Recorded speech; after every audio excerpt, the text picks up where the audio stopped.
My husband had an affair with a 20-year-old and had twin boys, but his parents want me to raise his affair children after they both passed away in a car crash. Hello everyone, my 45-year-old husband, 49-year-old partner of 23 years, had an affair with a 20-year-old girl since 2020. I found out this year when his affair partner gave birth to twin boys in March. Obviously, we were going to divorce. We've been hashing things out since it's been a lengthy process, due to some properties in common, and we needed to get an accountant since he used the shared account for his affair. Finally, things seemed to be getting close to the end when both my husband and the woman he cheated with were killed in a car crash. By some miracle, the twin babies were not harmed in the crash. Now they are orphaned, and neither set of grandparents can take them in permanently. My husband's parents are both in assisted living. He has no siblings, and the only aunt that could take them refuses. She's been childless her whole life. On the woman's side, I'm not sure the details in full, but her parents are also not able to be involved long-term, and the one sister she has lives overseas. Since we were still married and he had not updated his will, all his assets are set to pass to me and our 2 children. I'm not callous enough to leave those babies with nothing, so I agreed to let whoever is their legal guardian have the remaining balance in the shared account. About $25,000 is in savings. The issue is no one wants to take them in now. My in-laws are pressuring me to take them in and raise them, but the issue is that I don't want to at all. I wouldn't love them and I don't want to be the evil stepmother. But I know a big part of me will always have a level of resentment towards them. I will probably favor my own children. It's not their fault, but I truly loved my husband, and I thought we were happy before I found out about the affair. We have 2 daughters, 14 and 16. Obviously we had disagreements, but never insulted each other before. Then I found out about the affair, and he began calling me names and blaming me for his cheating. He became abusive and even tried to kick me out of the house, my childhood home, that is, not shared property for the record. I'm also raising teenagers alone now. I don't have the energy to raise babies anymore. My daughters hate their baby brothers. I tried to get them to spend time with their dad as we were divorcing, but they refused. Since this all came out because of the babies, there wasn't really a way to sugarcoat the situation, and they are also too old to really get away with it. Most of my friends agree it's not my place to care for those children, but my in-laws, the affair woman's parents, and my mother want me to raise them. I know my mom is just having grandkids fever, but it hurts to not have her support. I have to make a decision by next week, where the boys will be going. Into foster care at the moment.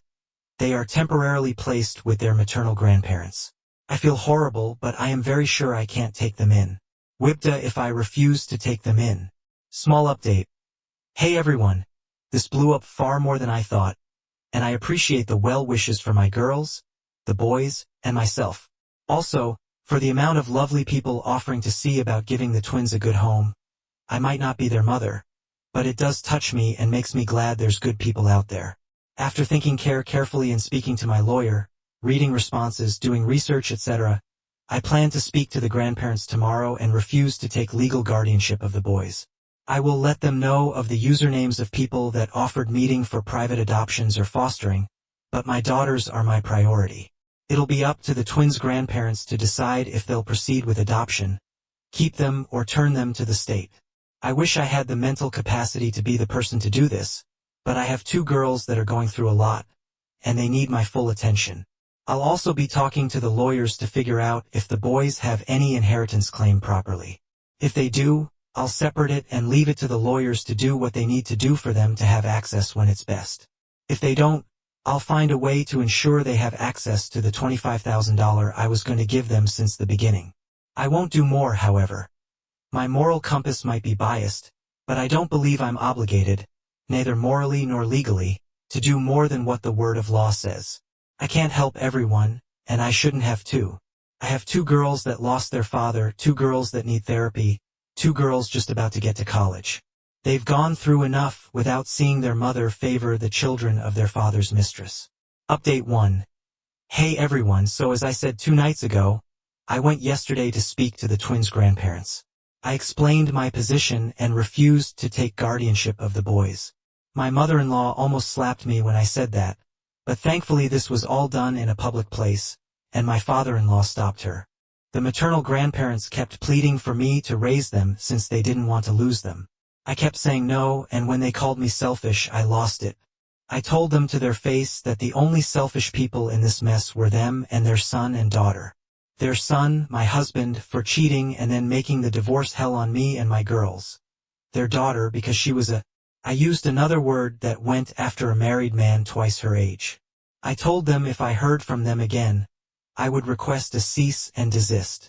I also informed my parents-in-law that they wouldn't have access to my daughters for the foreseeable future. I'll explain why in a bit. We were at a restaurant, but I didn't stay for the meal. I also sent an email to my lawyer so he can ensure CPS and any agency involved in the welfare of the twins is aware I'm not going to be their guardian or be involved. Then, I sent an email to my in-laws with all the usernames and websites from people here that have offered to do interviews for the twins' adoption. I won't be involved beyond this point, so please, as lovely as it is, I can't help you if you're interested in the boys. Yesterday was the end of my involvement. As for why my in-laws won't see my girls, I spoke to my daughters and decided to find out more about their thoughts before I went to meet the grandparents. My youngest refused to speak to me, which I found very out of place for her. My eldest then asked for just the two of us to speak.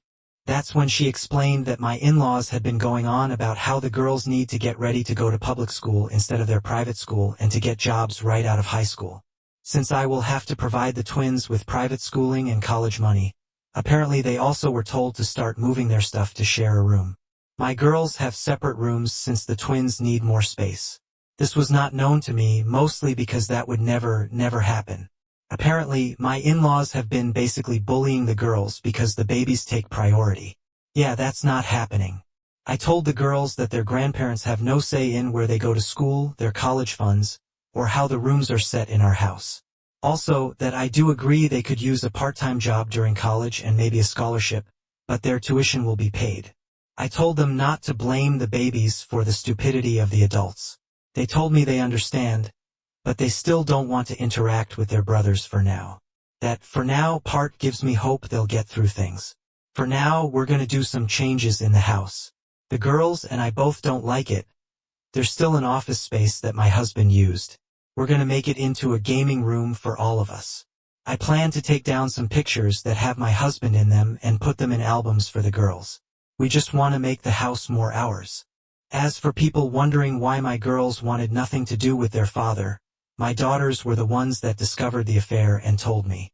When my husband took them to meet the twins at the hospital, he had asked them to keep it a secret, but my girls told me anyway. After that, my husband began treating them horribly too. He burnt all bridges with the girls. Very tiny update.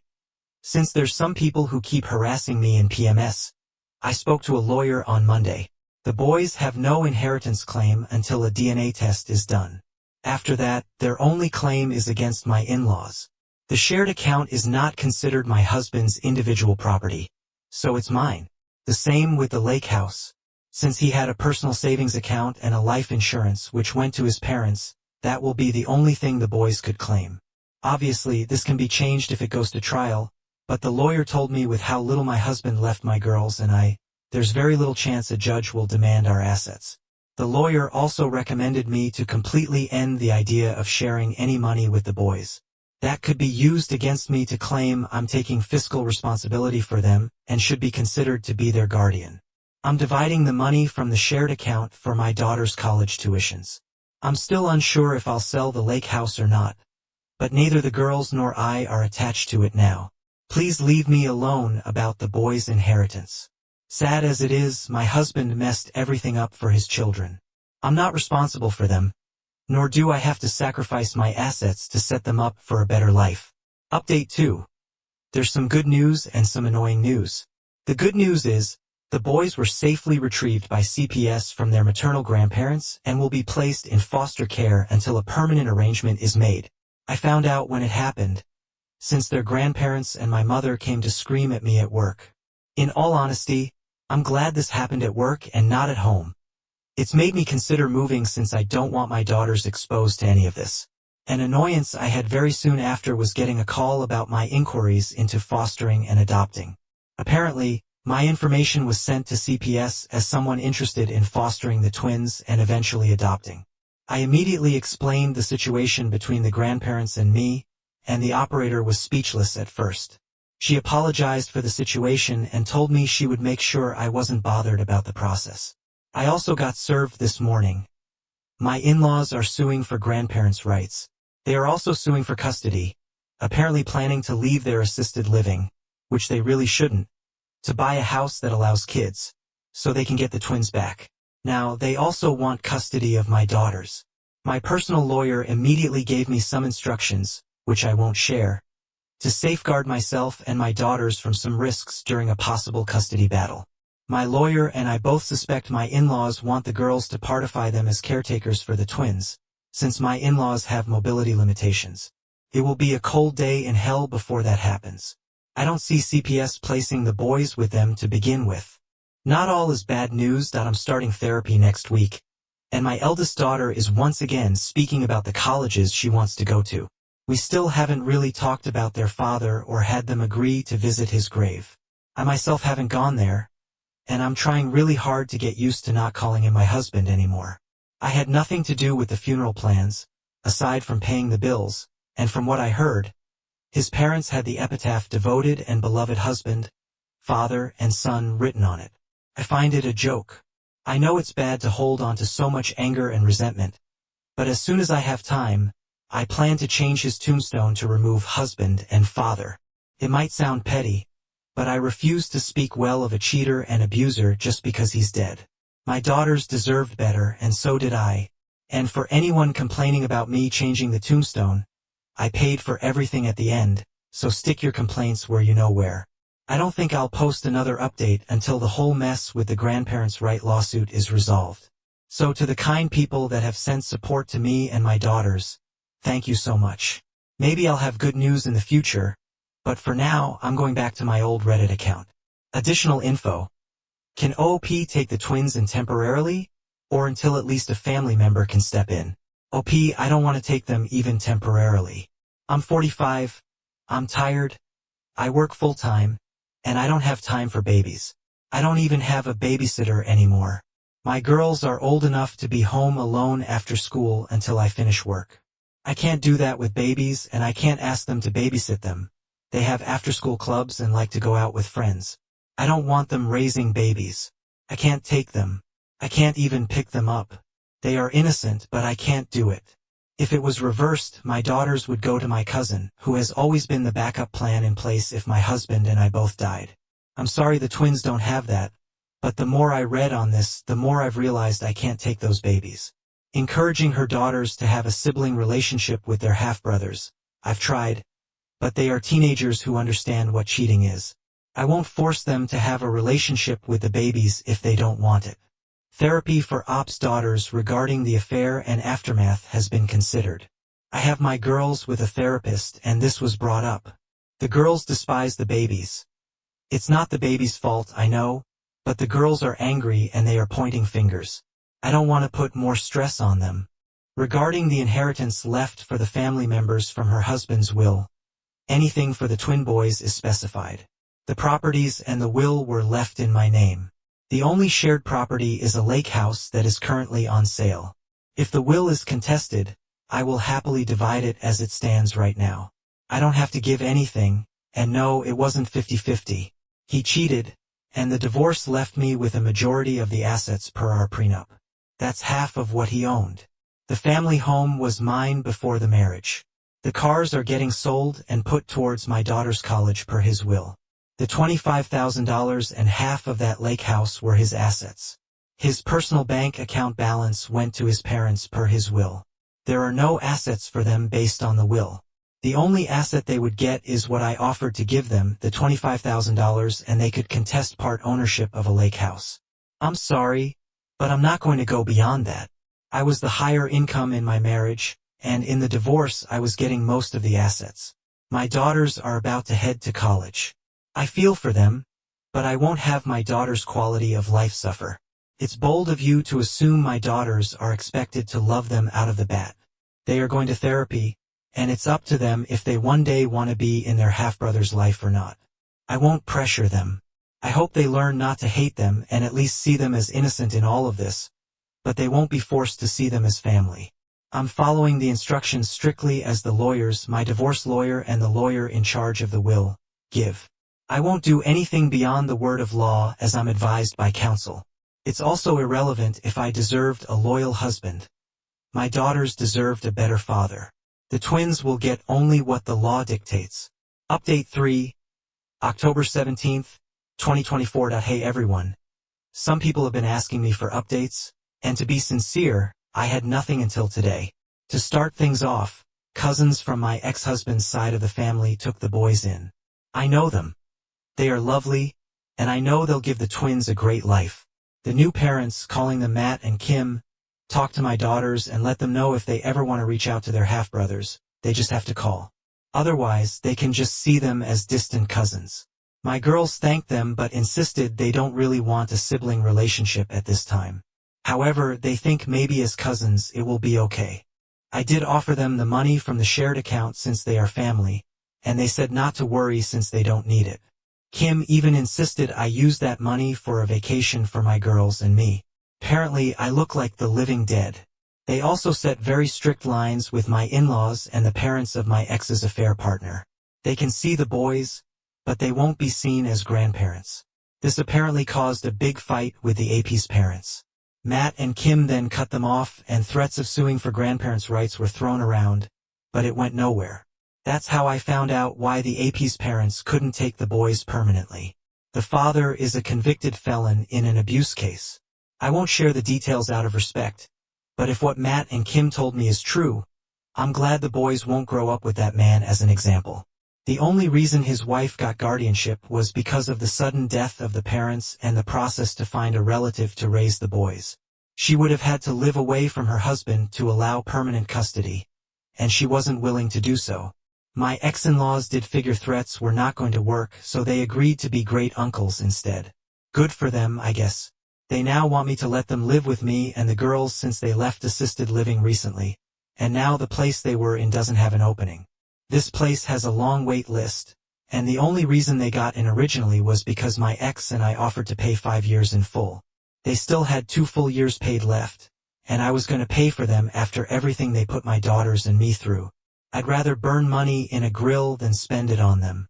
I know they want my girls and me to be their caretakers, but I won't even consider it. My daughters have their own paths to follow, and in all honesty, I want to consider meeting someone new. I know it sounds like I'm moving on too quick, but I've been working to move on since I found out about the affair. I don't think my ex deserves me to go through a mourning period. I already mourned our relationship, at least, that's what my eldest daughter said. Funny enough, she's been encouraging me to go out and meet someone. We still have that custody lawsuit for my ex-in-laws going, and a few other issues that I will update when I have more time. But I wanted to at least let everyone know the boys are safe and together. Comments have been replied to. Commenter 1. You and your daughters sound actually really well adjusted. I'm glad the boys landed in a safe place and can still have some sort of friendly family relationship with their half-sisters. I think this is beyond my best expectations for this event, and I am happy for everyone, especially for the soon-to-be homeless SL. Not in as nice a home. They should be well enough monetarily to afford a new place, so they'll be fine. They might be horrid, but if they were to go homeless, I would put the money to at least get them a relatively comfortable facility. It's really up to them what they do now, though. Commenter 2. So, how come your ex-in-laws left their prepaid accommodation? Did you get the 2 years of unused rent back? That's a lot of money. Nope. They signed off on the money since they were in a hurry to do their whole custody plan. I'm talking with a lawyer to see if we can recoup the money, but very unlikely since the breach was done by my in-laws. And yeah, about $180K. Oh, I absolutely agree. My ex-Phil is pretty much blind and has a bad knee. He can barely move. My ex-Mil has back issues. Both of them are also diabetic and have other issues that, in all honesty, make it impossible for them to live alone.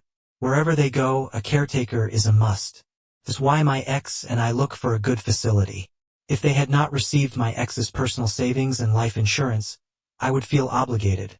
But they received a lot of money from him, enough to live comfortably, if they don't squander it. Now, if they do squander it, it's on them. Again, the hypothetical scenario would be if they were without means from the get-go.